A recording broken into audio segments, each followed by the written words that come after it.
Hey friends, Daily Dub, almost the weekend. It's Thursday, and we're going to talk about kind of some smart home stuff today. So my main question from MGR 1974, he asked about Mr. Ticklebottom, who you see from time to time in my videos, which is my Roomba. And how does Mr. Ticklebottom, or how do the Roombas work in general? How do they know where to clean, where to go, not to fall off the ledges, etc.? So mine is actually old. It's at least 3 years old because I had it when I moved in the house. And my house, I've built this house. It got finished in October of 2015 or somewhere around there, summer 2015. So it's been 3 years. So he's actually pretty old, and there's much newer ones. But basically the way that the Roombas work is they have sensors in them, and they have different things that can do obstacle avoidance and detection.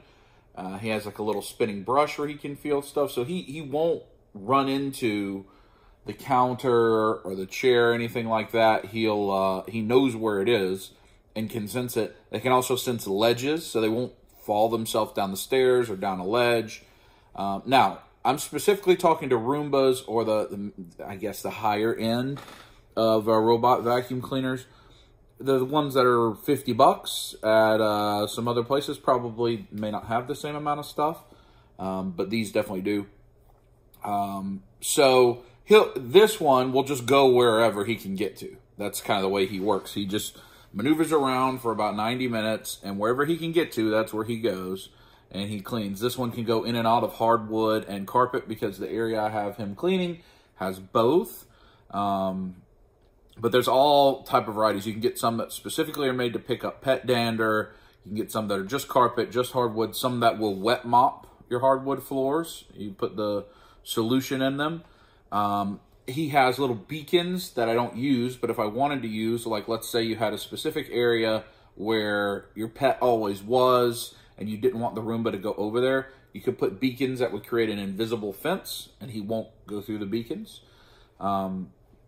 So the more modern ones now, they're app controlled and they map your house. They actually have, like, I don't know if it's GPS, but they have some chip that can map out the floor plan of your house as it's walking around and know where the furniture is, know where the stairs are and things like that, and can build zones where you can decide where you want them to clean as well. So they're very intelligent, actually. Roombas aren't cheap, you know, they can be expensive. And some of the ones I'm talking about there are more expensive. He works on a schedule. I don't ever have to do anything except, well, he gets stuck a lot. And that's because the reason mine gets stuck is my furniture is, you know, big dub, not youth medium dub. I like it to sit a little higher. So, I mean, I've intentionally bought furniture that sits a little higher. So the gap underneath the furniture is big enough for him to barely get under. And thus the sensor sometimes, depending on what piece of furniture, like the recliner, won't detect there's anything there because the sensor's his size. And it sees there's floor, it's not a ledge, I should be able to go there, and then, boom, he gets stuck. That happens when I rearrange. So when I rearrange for the first couple months until it has relearned the floor plan, he'll get stuck sometimes. It's just kind of what happens. But if your furniture's lower, sitting to the ground, it'll detect it as a wall and just turn and go the other way.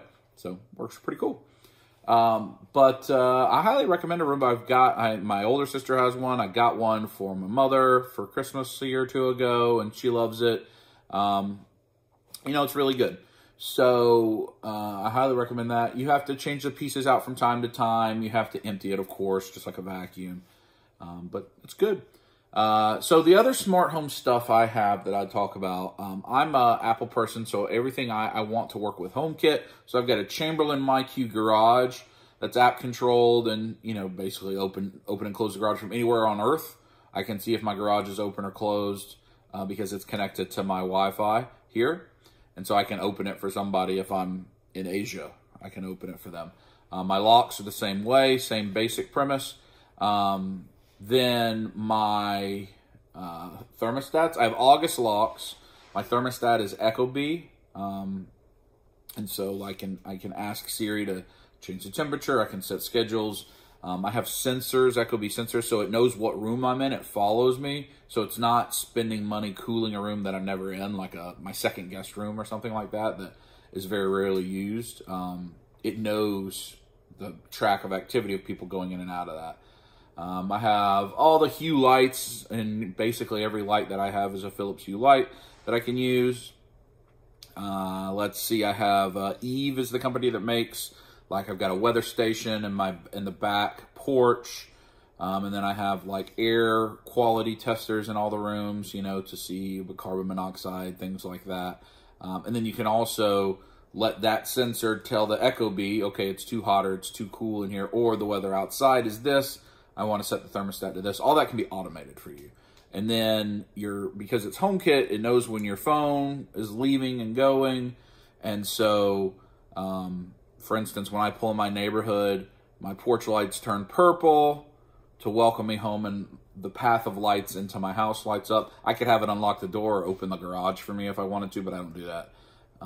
There's just a variety of things like that make it really good. I think you've heard me say this from time to time. I'm way, way more into technology than I am into collectibles, and my budget for technology is much higher than it is for collectibles. I'm pretty bleeding edge. I try to get the newest things, at least in areas that I'm interested in. So anyway, a little bit about smart home. Hope you enjoyed it. I'll talk to you tomorrow. Tomorrow we're going to talk about kind of my favorite television movies of all time. And then we'll get into the weekend. So hope you have a good rest of your Thursday. I'll talk to you soon. Squeeze it.